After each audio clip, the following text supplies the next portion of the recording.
मित्रों नमस्कार। पुस्तक का नाम है रिच डैड पुअर डैड और लेसन नंबर 9।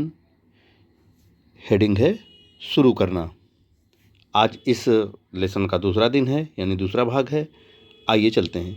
मैं अपनी दौलत के बारे में दीर्घकालीन दृष्टि रखता हूँ। मैं फटाफट अमीर बनने की मानसिकता में भरोसा नहीं करता, जो ज़्यादातर लॉटरी खेलने वालों या कैसीनो के जुआरियों में पाई जाती है। मैं शेयर खरीद सकता हूँ, शेयर बेच सकता हूँ, परंतु मैं शिक्षा के मामले में दूरगामी विचार रखता हूँ।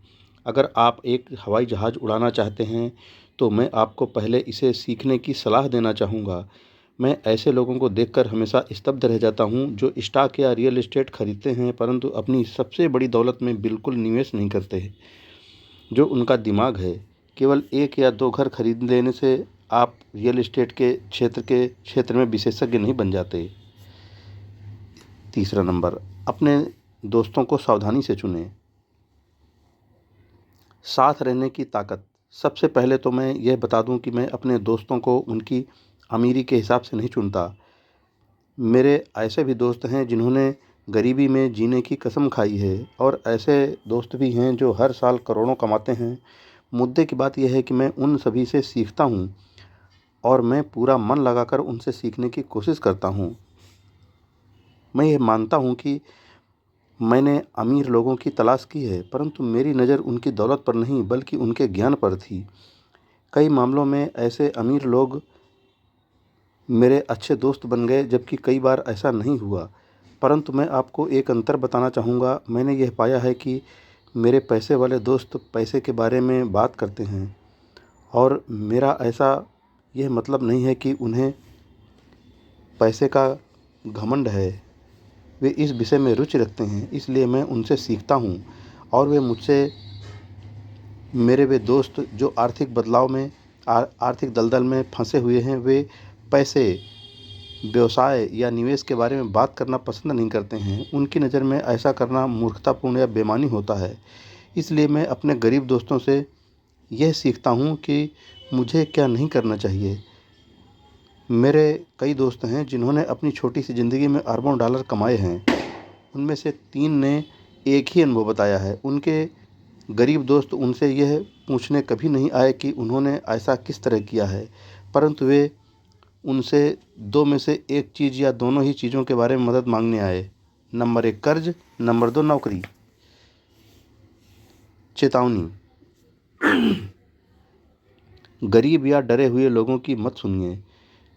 मेरे कई गरीब दोस्त हैं जिनसे मैं प्रेम भी करता हूँ, परंतु वे ज़िंदगी के डरे हुए मुर्गे हैं। जब पैसे की बात आती है, खासकर निवेश की, तो उनकी नज़र में आसमान हमेशा गिरने वाला होता है। वे आपको हमेशा यह बता सकते हैं कि कोई चीज़ क्यों कामयाब नहीं होगी। समस्या यह है कि लोग उनकी बात सुनते हैं और जो लोग इन निराशावादी विचारों को आंख मूंद कर मान लेते हैं, वे भी छोटे मुर्गे बन जाते हैं। जैसी एक पुरानी कहावत है, एक जैसे विचार वाले लोगों में सहमति होती है। अगर आप CNBC देखते हैं, जो निवेश की सूचना देने वाली सोने की खदान है, तो उनके पास अक्सर तथाकथित विशेषज्ञों का एक पैनल होता है। एक विशेषज्ञ यह कहेगा कि बाज़ार धराशायी होने वाला है और दूसरा यह कहेगा कि बाज़ार में उठाव आने वाला है। अगर आप स्मार्ट हैं तो आप दोनों की बात सुनेंगे। अपने दिमाग को खुला रखें, क्योंकि दोनों के पास अपने अपने तर्क हैं। दुर्भाग्य से ज़्यादातर गरीब लोग छोटे मुर्गे की बात सुनते हैं। मेरे बहुत से करीबी मित्र हैं जो मुझे किसी सौदे या निवेश से रोकने के लिए अपने तर्क देते हैं। कुछ सालों पहले मेरे दोस्त ने मुझे बताया कि यह इसलिए रोमांचित था क्योंकि उसे अपनी जमा पूंजी पर 6% ब्याज वाला बॉन्ड मिल गया था। मैंने उसे बताया कि मैं सरकार से 16% ब्याज कमा रहा हूँ। अगले ही दिन उसने मुझे 1 लाख भेज दिया, जिसमें यह लिखा था कि मेरा निवेश क्यों खतरनाक था। मैं सालों से 16% ब्याज कमा रहा हूँ और वह अब भी 6% ब्याज ही ले रहा है। तो मैं यह कहूँगा कि दौलत बनाने में सबसे कठिन चीज़ है कि आप अपने प्रति ईमानदार रहें और भीड़ के साथ चलने की इच्छा न रखें। बाज़ार में आमतौर पर भीड़ सबसे बाद में आती है और इसलिए हलाल हो जाती है। अगर मुखपृष्ठ पर किसी बड़े सौदे की खबर छपी है तो ज़्यादातर मामलों में बहुत देर हो चुकी है। किसी नए सौदे की तलाश करें। जैसा हम तैरने वालों से कहा करते हैं, हमेशा एक और लहर आती है। जो लोग जल्दबाजी करते हैं और किसी लहर पर देर से पहुंचते हैं, वे अक्सर धराशायी हो जाते हैं। स्मार्ट निवेशक बाजार की टाइमिंग को ध्यान में नहीं रखते हैं। अगर एक लहर चली गई है तो वे अगली लहर की खोज करते हैं और खुद को पोजीशन में कर लेते हैं। ज़्यादातर लोगों के लिए यह मुश्किल इसलिए होता है क्योंकि जो लोकप्रिय नहीं है वह खरीदना उनके लिए डरावना होता है। डरपोक निवेशक उस भेड़ के झुंड की तरह होते हैं जो भीड़ के साथ ही चलते हैं, या उनका लालच उन्हें उस समय अंदर लाता है जब समझदार निवेशक मुनाफा कमाकर बाहर जा चुके होते हैं। समझदार निवेशक उस समय शेयर खरीदते हैं जब यह लोकप्रिय नहीं होता। वे जानते हैं कि वे खरीदते समय मुनाफा कमाते हैं, बेचते समय नहीं। वे धीरज से इंतज़ार करते हैं। जैसा मैंने कहा, वे मार्केट की टाइमिंग को ध्यान में नहीं रखते हैं। किसी तैरने वाले की तरह वे भी अगली बड़ी लहर के लिए खुद को पोजीशन कर लेते हैं। यह इनसाइडर ट्रेडिंग या अंदरूनी सौदेबाजी है। इनसाइडर ट्रेडिंग कानूनी और गैर कानूनी दोनों तरह की होती है, परंतु किसी भी तरह से देखें, यह इनसाइडर ट्रेडिंग ही है। फ़र्क सिर्फ इतना ही होता है कि आप अंदर से कितनी दूरी पर हैं। अंदरूनी जानकारी रखने वाले अमीर दोस्तों को बनाए रखने का एक कारण यह भी होता है क्योंकि पैसा यहीं बनाया जाता है। यह सूचना के आधार पर बनाया जाता है। आप अगले उछाल के बारे में जान लेते हैं, प्रवेश कर लेते हैं और अगले गिराव के पहले बाहर निकल आते हैं। मैं यह नहीं कहता कि इसे गैर कानूनी तरीके से करें, परंतु मैं यह ज़रूरी कहता हूँ कि आपको जानकारी जितनी जल्दी मिलेगी, आप उतने ही कम खतरे में उतना ही ज़्यादा लाभ कमा पाएंगे। दोस्त इसीलिए होते हैं और यही फाइनेंशियल बुद्धि भी है। चौथा, किसी फार्मूले के विशेषज्ञ बन जाएं और फिर एक और नया फार्मूला सीख लें। जल्दी सीखने की ताकत। ब्रेड बनाने के लिए हर बेकर का एक फार्मूला होता है, चाहे वह उसके दिमाग में ही क्यों न हो। यही पैसा बनाने के बारे में भी सही है।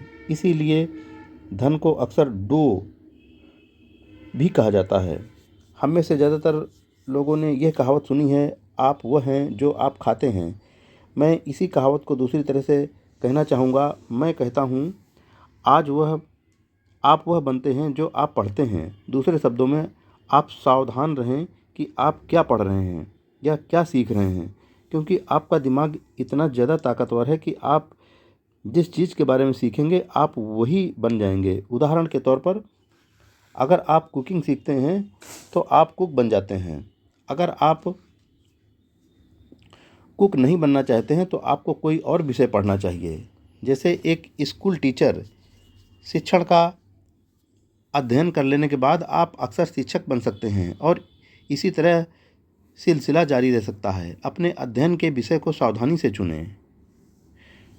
जब पैसे की बात आती है तो ज़्यादातर लोगों के पास वही एक मूलभूत फार्मूला होता है जो उन्होंने स्कूल में सीखा था, और वह फार्मूला है, पैसे के लिए काम करो। संसार में सबसे ज़्यादा लोकप्रिय फार्मूला यही है, जिसके कारण हर दिन करोड़ों लोग सुबह उठते हैं और काम पर जाते हैं, पैसे कमाते हैं, बिल चुकाते हैं, चेकबुक को बैलेंस करते हैं, कुछ म्यूचुअल फंड खरीद लेते हैं और फिर से काम पर चले जाते हैं। यही उनका मूलभूत फार्मूला या नुस्खा है।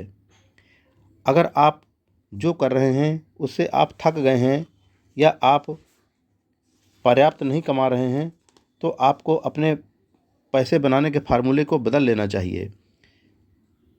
बहुत समय पहले जब मैं 26 साल का था, मैंने सप्ताहांत की एक कक्षा में भाग लिया जिसका शीर्षक था, किस तरह रियल एस्टेट फोरक्लोजर्स को खरीदें। मैंने एक फार्मूला सीख लिया। अगला कदम था अपने सीखे हुए सिद्धांत को असली जीवन में आजमा कर देखना। यहाँ पर ज़्यादातर लोग रुक जाते हैं। 3 सालों तक जब मैं जेरोक्स के लिए काम कर रहा था, मैं अपने खाली समय में फोरक्लोजर्स को खरीदने की कला में पारंगत होने की कोशिश करता रहा। मैंने उस फार्मूले से कई करोड़ डॉलर कमाए हैं, परंतु आज यह बहुत धीमा फार्मूला है और फिर भी बहुत से लोग इसका प्रयोग कर रहे हैं। एक बार मैं उस फार्मूले का विशेषज्ञ बन गया तो मैं दूसरे फार्मूलों को खोज करने लगा। कई कक्षाओं में मुझे कोई नई जानकारी सीधे रूप में नहीं मिली, परंतु मैंने हमेशा कुछ न कुछ नया ज़रूर सीखा। मैंने ऐसी बहुत सी कक्षाओं में भाग लिया जो केवल डेरिवेटिव सौदेबाजों के लिए आयोजित की गई थी, और वस्तुओं के ऑप्शन सौदेबाजों के लिए तथा अराजकतावादियों के लिए आयोजित कक्षाओं में भी मैं गया हूँ। मैं अपने दायरे से पूरी तरह बाहर पहुँच गया था और एक ऐसे कमरे में था जहाँ परमाणु भौतिकी और स्पेस साइंस के विशेषज्ञों की भीड़ थी। परंतु मैंने वहाँ बहुत कुछ सीखा जिससे मेरा स्टॉक और रियल एस्टेट निवेश ज़्यादा अर्थपूर्ण और फ़ायदेमंद बन गया। ज़्यादातर जूनियर कॉलेजों और सामुदायिक कॉलेजों में फाइनेंशियल प्लानिंग या पारंपरिक निवेश को खरीदने के तरीक़ों पर कक्षाएं आयोजित की जाती हैं। शुरुआत करने के लिए ये बहुत अच्छी जगह है, तो मैं हमेशा एक ज़्यादा तेज़ फार्मूले की खोज करता रहता हूँ। इसी कारण नियमित रूप से एक दिन में जितना कमा लेता हूँ मैं एक दिन में जितना कमा लेता है उतना कमाने में कई लोगों को पूरी ज़िंदगी लग जाती है। एक और बात, आज की तेज़ी से बदल रही दुनिया में आप कितना जानते हैं यह ज़्यादा महत्वपूर्ण नहीं रह गया है, क्योंकि प्रायः आज आप जितना जानते हैं वह पुराना हो चुका है। महत्वपूर्ण यह है कि आप कितनी तेज़ी से सीखते हैं। यह कला अनमोल है। ज़्यादा तेज़ फार्मूले ढूंढने में यह बहुत काम आती है। पैसे के लिए कड़ी मेहनत करना एक पुराना फार्मूला है जो गुफा मानव के ज़माने में पैदा हुआ था। नंबर 5, खुद को सबसे पहले वेतन दें। खुद पर अनुशासन की ताकत। अगर आप खुद पर काबू नहीं रख पाते तो अमीर बनने की कोशिश भी न करें। आपको इसके पहले मरीन कॉर्प्स या किसी धार्मिक संस्था में जाना चाहिए ताकि आपको खुद पर काबू रखना आ जाए। इस बात का कोई मतलब नहीं है कि निवेश करें, पैसा कमाएं और उसे फेंक दें। खुद पर अनुशासन की कमी के कारण ही करोड़ों डॉलर की लॉटरी जीतने वाले लोग जल्दी ही दिवालिया हो जाते हैं। यह खुद पर अनुशासन की कमी ही है जिससे तनख्वाह बढ़ने पर लोग तत्काल बाजार जाकर नई कार खरीद लेते हैं या विदेश यात्रा पर निकल जाते हैं। यह कहना कठिन है कि 10 कदमों में कौन सा सबसे ज़्यादा महत्वपूर्ण है, परंतु सभी कदमों में से इस कदम की विशेषज्ञता सबसे कठिन है। अगर यह आप में पहले से ही मौजूद न हो तो मैं ये भी कहना चाहूँगा कि खुद पर अनुशासन की कमी ही वह सबसे बड़ा कारण है जो लोगों को 3 समुदायों में बांटता है: अमीर, गरीब और मध्य वर्ग। सीधे तरीके से कहें तो जिन लोगों में आत्मसम्मान कम होता है और जो फाइनेंशियल दबावों को ज़्यादा सहन नहीं कर पाते, वे कभी अमीर नहीं बन सकते। और कभी नहीं का मतलब होता है कभी नहीं। जैसा मैंने पहले बताया था, मैंने अपने अमीर डैडी से यह सबक सीखा था कि दुनिया आपको इधर उधर धकेलेगी। दुनिया लोगों को इधर उधर धकेलती है तो इसलिए नहीं क्योंकि बाकी लोग गुंडे होते हैं, बल्कि इसलिए क्योंकि आप में आंतरिक नियंत्रण और अनुशासन की कमी होती है। जिन लोगों में आंतरिक सहनशक्ति की कमी होती है वे अक्सर उन लोगों के शिकार हो जाते हैं जिनमें आत्म अनुशासन होता है। मैं जिन व्यावसायिक कक्षाओं में पढ़ाता हूँ वहाँ मैं लोगों को लगातार यह याद दिलाता हूँ कि वे अपने सामान या सेवा पर अपना ध्यान केंद्रित न करें, बल्कि मैनेजमेंट की कला पर अपना ध्यान केंद्रित करें। अपना खुद का व्यवसाय शुरू करने के लिए 3 सर्वाधिक महत्वपूर्ण मैनेजमेंट कक्षाएं हैं। नंबर 1, कैश फ्लो का मैनेजमेंट। नंबर 2, लोगों का मैनेजमेंट। नंबर 3, व्यक्तिगत समय का मैनेजमेंट।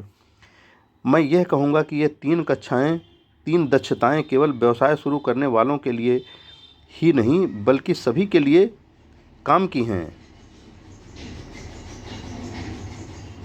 ये तीनों आपकी जीवन शैली में महत्वपूर्ण भूमिका निभाती हैं। व्यक्ति के रूप में, परिवार के सदस्य के रूप में, व्यवसाय में, किसी धर्मार्थ संगठन में, शहर या देश में। ये सभी दक्षताएं आत्म अनुशासन को साधने से बढ़ जाती हैं। मैं खुद को सबसे पहले भुगतान करें सिद्धांत को हल्केपन से नहीं लेता।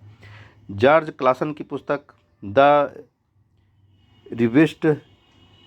Richest man of in baby loan में खुद को सबसे पहले भुगतान करें का वक्तव्य सबसे पहले आया था। इस पुस्तक की करोड़ों प्रतियां बिक चुकी हैं, परंतु हालांकि करोड़ों लोग इस ज़बरदस्त जुमले को दोहराते हैं, बहुत कम लोग ही इस सलाह का पालन करते हैं। जैसा मैंने कहा है, फाइनेंशियल साक्षरता अंक पढ़ने की योग्यता देती है और अंक कहानी बता देते हैं। किसी आदमी के इनकम स्टेटमेंट और बैलेंस शीट देखकर मैं तत्काल यह देख सकता हूँ कि जो लोग खुद को सबसे पहले भुगतान करें के सिद्धांत का राग अलापते रहते हैं, वे दरअसल इसका कितना पालन करते हैं। एक चित्र 1000 शब्दों के बराबर होता है। तो एक बार फिर हम ऐसे लोगों के फाइनेंशियल स्टेटमेंट्स की तुलना करें जो खुद को सबसे पहले भुगतान करते हैं और जो ऐसा नहीं करते। वे लोग जो खुद को सबसे पहले भुगतान करते हैं। अब यहाँ पर 2 आयत दिए गए हैं। ऊपर वाला आयत में आय लिखा हुआ है, नीचे वाले में व्यय लिखा हुआ है और उसी में दूसरी जगह टैक्स, किराया, भोजन व्यय में। फिर नीचे उसी प्रकार से 2 कॉलम दिए गए हैं, वो खड़े हैं दोनों। पहला संपत्ति जिसमें कि बचत और निवेश शामिल है, दूसरा दायित्व। अब एक एरो खींचा गया है जो ऊपर सबसे ऊपर दिया गया है रोजगार वाला, तो वहाँ से एरो चला है और नीचे वाले व्यय को काटते हुए और जो नीचे 2 कॉलम खड़े हुए हैं उसमें संपत्ति वाले कॉलम में से होते हुए फिर आय में पहुँच जाते हैं। यानी इन कॉलम का मतलब ये है कि जो लोग सबसे पहले खुद को भुगतान करते हैं तो उनके पास जैसे ही रोजगार से आय आती है, यानी धन प्राप्त होता है, तो उसको वो सीधे लेके आते हैं संपत्ति वाले कॉलम में। और संपत्ति वाला कॉलम क्या करता है, फिर से कैश फ्लो प्रदान करता है जो कि फिर से आय वाले कॉलम में पहुंच जाता है। जबकि इस खुद को पहले भुगतान करें इस सिद्धांत का जो लोग पालन नहीं करते हैं वो इसका उल्टा करते हैं। जब उनको रोजगार से इनकम मिलती है तो वह सबसे पहले व्यय वाले कॉलम में आते हैं और व्यय से दायित्व खरीदते हैं।